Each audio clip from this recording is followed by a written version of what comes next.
தமிழர்களின் number 1 choice Tamil matrimony. விடுங்க sir. விடுங்க சார், சொல்றேன் சார். கையெடுங்க. அந்த பணத்தை என் ஒய்ஃபோட அக்கா தான் கொடுத்தாங்க. நான் வேணா ஃபோன் பண்ணி தரேன். எல்லா விஷயத்தையும் அவங்க சொல்லுவாங்க. ஏய், மாட்டிக்கிற உடனே பொண்டாட்டி கொடுத்தா பொண்டாட்டியோட அக்கா கொடுத்தான்னு கதை விடுறியா? வாடா வா. சார் சார் சார், விடுங்க சார். பையன் சொல்றது உண்மைதான் சார். அந்த பணம் எங்களோடது இல்ல. அந்த கையல் கொண்டு வந்து கொடுத்தா. என் பையனை விடுங்க சார். இதெல்லாம் யாரு கொடுத்தாங்க, இதுக்கு பின்னாடி யாரெல்லாம் இருக்காங்கன்னு நான் ஸ்டேஷன்ல வச்சு விசாரிச்சுக்கிறேன். இனி எது பேசுறதா இருந்தாலும் ஸ்டேஷன்ல வந்து பேசிக்கங்க. ஏய் வாடா. வாடான்றா.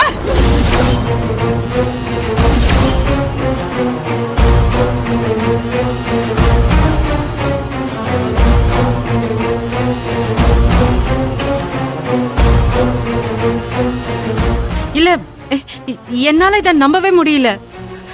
நாங்க கொடுத்தது கள்ள நோட்டு கிடையாது. அப்போ நான் போய் சொல்றேனா?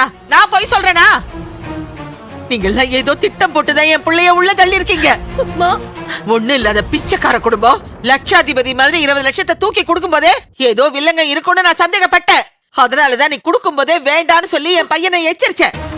அதையும் மீறி உன்னை நம்பின பாவத்துக்கு இப்ப தண்டனை அனுபவிக்கிறான்.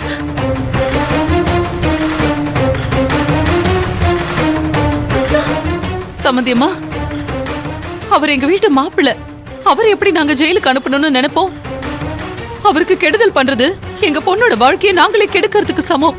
அப்படி இருக்கும்போது நாங்க அதை பண்ணுவோமா சொல்லுங்க? நீங்க கொஞ்சம் நிதானமா யோசிச்சு பாத்தீங்கன்னா எல்லாமே உங்களுக்கே புரியும்.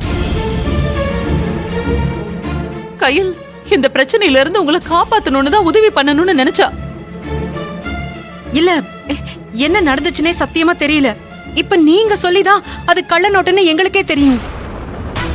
அது நாங்க கஷ்டப்பட்டு கேட்டரிங்ல சம்பாதிச்ச பணம் அத்தை. ஆமா, நீங்க அப்படியே பண்ண கேட்டரிங்க்கு 20 லட்சம் ரூபாய் அப்படியே தூக்கி கொடுத்துட்டாங்க பாரு. அத்தை, யார்கிட்ட கதை விடுற? போதுண்டி நீ நடிச்சதெல்லாம். என் புள்ள உன்னை நம்பின மாதிரி நான் உன்னை நம்பி ஏமாற விரும்பல. மா, அண்ணி சொல்றது உண்மைதான்மா. அந்த பணத்தை வாங்கும்போது நானும் தான் கூட இருந்தேன்.